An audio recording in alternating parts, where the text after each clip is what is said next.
Bonjour, cette petite vidéo pour vous aider à travailler le cas Transat, chapitre 10, processus 5.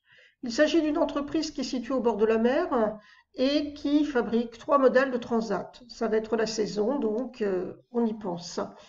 Nous avons la directrice qui souhaite identifier le modèle le plus performant.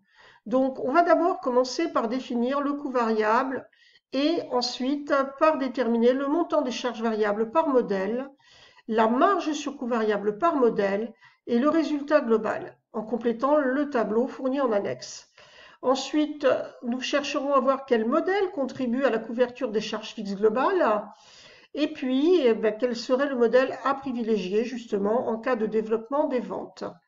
Donc nous disposons de données concernant le nombre d'articles produits et vendus, le prix de vente moyen, les charges variables, par transat, et puis par type de transat, pardon, et puis le montant des charges fixes totales. Et nous allons donc compléter le tableau suivant qui va nous permettre de faire ressortir la marge sur coût variable, le taux de marge sur coût variable, les charges fixes globales. Il s'agit d'un tableau d'analyse différentielle. Alors, on va travailler sur Excel. Donc, si on reprend donc les données, nous avons donc le nombre d'articles vendus, le prix de vente moyen, les charges variables et fixes. Pour calculer le montant des charges variables par modèle, on va donc faire le produit tout simplement du nombre d'articles par le coût variable à chaque fois, donc 1,8 million pour les transats en résine que l'on reporte ici après l'avoir calculé. Le chiffre d'affaires, bien évidemment, il est égal au nombre d'articles fois le prix de vente. Et par différence chiffre d'affaires et coût variable, on trouve la marge sur coût variable.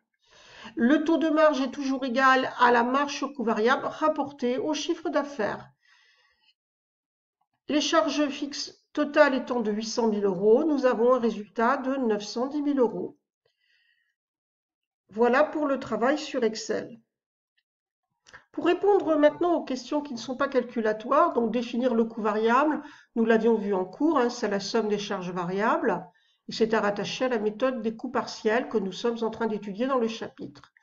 Donc le calcul du résultat par modèle, montant des charges variables, marge et résultat, nous l'avons fait sous Excel. On nous demande quel modèle contribue le plus à la couverture des charges fixes globales.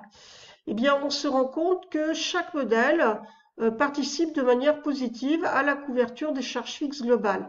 Cela permet un résultat global positif. Mais si l'on regarde les valeurs absolues, le transat en retint est celui qui procure la plus forte marge sur coût variable. Alors qu'en pourcentage, il s'agit plutôt du type de transat en toile.